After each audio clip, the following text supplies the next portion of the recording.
Hello guys! Sa araw na ito, mag-experiment tayo ng luto. Gagamitan natin ng mushroom yung ating chicken rice. Tara, ipapakita ko sa inyo kung paano ang aking gagawin. Yun guys, mag-chicken rice tayo. Try natin ito. Binabad natin itong dried mushroom sa tubig. Huwag natin itatapon itong pinagbabaran natin. Dahil gagamitin natin ito sa pagtubig sa ating bigas. Ngayon, huwain natin ang ating mushroom. Babad natin yung mushroom ng 30 minutes para siya lumambot. Hugasan nyo muna bago nyo siya ibabad dahil nga make sure na yung tubig ay malinis.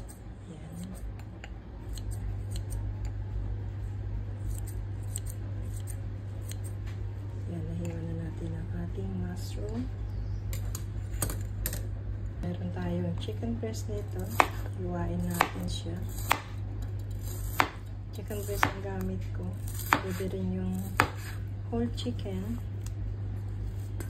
na gagamitin ninyo. I-try ko lang ito kung magiging okay. Kasi first time kong magluto ng ganito. Kaya, i-try natin kung magiging okay siya. Yan. Tapos maghiwa tayo ng luya. Patagyan natin sa ating manok.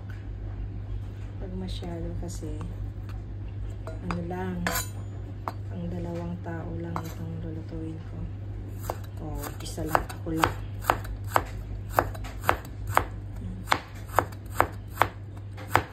Kaya ako gumagamit ng luya sa manok para pantanggal ng lansa. Yan. Ang ating nahiwa na. Dito sa manok, i-marinate natin siya ng soy sauce. Yan. At saka oyster sauce.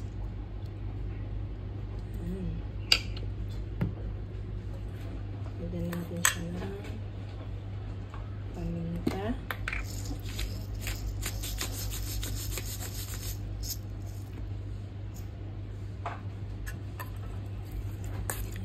Marinate na natin ang ating chicken.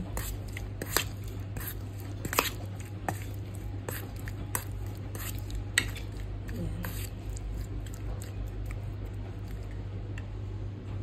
Tapos ilagay natin sila lahat ng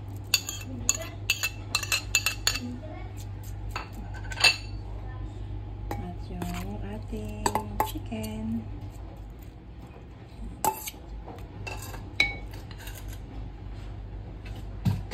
At yung ating pinagbabaran sa ating mushroom.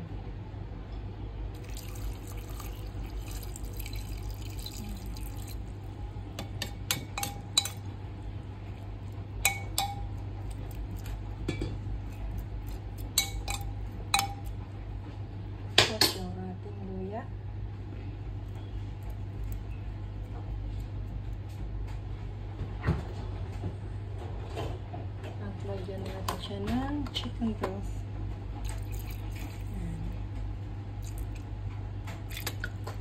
Kunti lang, baka kasi maging maalat. Tapos isa lang na natin sa ating rice cooker. Yan, check natin dahil luto ng ating chicken rice mushroom. Yan. Okay naman siya, kaya pwedeng gayahin. Thank you for watching. Please like and share my video.